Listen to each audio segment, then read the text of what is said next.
সারিবদ্ধভাবে দাঁড়িয়ে আছে শত শত সব বিশাল রকেট লঞ্চার।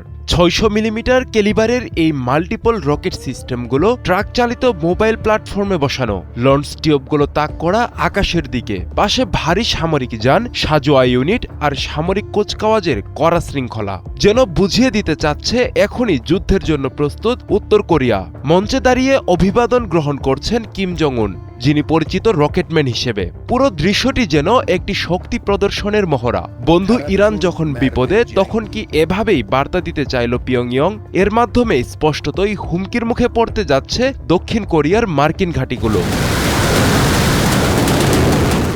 কিমের অস্ত্রভাণ্ডারকে সমৃদ্ধ করছে এই ৬০০ millimetre multiple rocket launcher system, যা পারমাণবিক ওভারহেড বহনে সক্ষম। কিম এটিকে কৌশলগত মিশন সম্পন্ন করার উপযোগী বলে বর্ণনা করেছেন। মূলত পারমাণবিক সক্ষমতারই ইঙ্গিত দিয়েছেন তিনি। এই অস্ত্র স্বল্প থেকে মধ্যম পাল্লার নির্ভুল আঘাত হানতে পারে। মোবাইল প্ল্যাটফর্মে স্থাপন হওয়ায় সহজেই স্থান পরিবর্তনযোগ্য।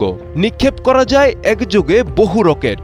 সামরিক বিশ্লেষকদের মতে এটি প্রচলিত আর্টিলারির চেয়ে অনেক বেশি বিধ্বংসী, কারণ একই সঙ্গে একাধিক পারমাণবিক বা উচ্চ বিস্ফোরক রকেট ছুড়ে শত্রুপক্ষের প্রতিরক্ষা ব্যবস্থাকে ধ্বংস করা সম্ভব।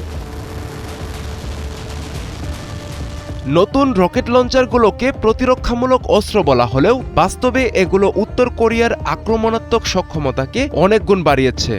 এর ফলে সরাসরি হুমকির মুখে পড়তে যাচ্ছে দক্ষিণ কোরিয়ার রাজধানী সিওল। দক্ষিণ কোরিয়ার মার্কিন ঘাঁটিগুলোও থাকবে ঝুঁকির মুখে।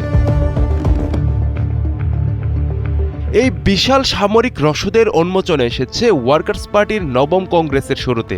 অর্থাৎ এটি শুধু সামরিক ঘোষণা নয়, রাজনৈতিক বার্তাও। কিম তার দলের সামনে দেখাতে চেয়েছেন অর্থনৈতিক চাপ থাকলেও সামরিক সক্ষমতা অটুট। সাম্প্রতিক বছরগুলোতে উত্তর কোরিয়া ক্ষেপণাস্ত্র প্রযুক্তিতে উল্লেখযোগ্যভাবে অগ্রগতি দেখিয়েছে। এই নতুন ৬০০ মিলিমিটার রকেট সিস্টেম যুক্ত হওয়ায় কিমের হাতে এখন আরও বৈচিত্র্যময় ট্যাকটিক্যাল নিউক্লিয়ার অপশন রয়েছে, অর্থাৎ কৌশলগত পর্যায়ে ছোট কিন্তু মারাত্মক পারমাণবিক হামলার সক্ষমতা। সারিবদ্ধ শত শত রকেট লঞ্চার আর পারমাণবিক সক্ষমতার ঘোষণা দিয়ে কিম জং উন জানান দিলেন, উত্তর কোরিয়া আর কেবল প্রতিরোধে নয়, প্রয়োজনে তাৎক্ষণিক ও বিধ্বংসী জবাব দিতে প্রস্তুত। কোরীয় উপদ্বীপে শান্তির ভারসাম্য এখন আরও নাজুক, আর কিম আগের যে কোনো সময়ের চেয়ে অনেক বেশি শক্ত অবস্থানে। আব্দুল্লাহ আল মারুফ, ৭১।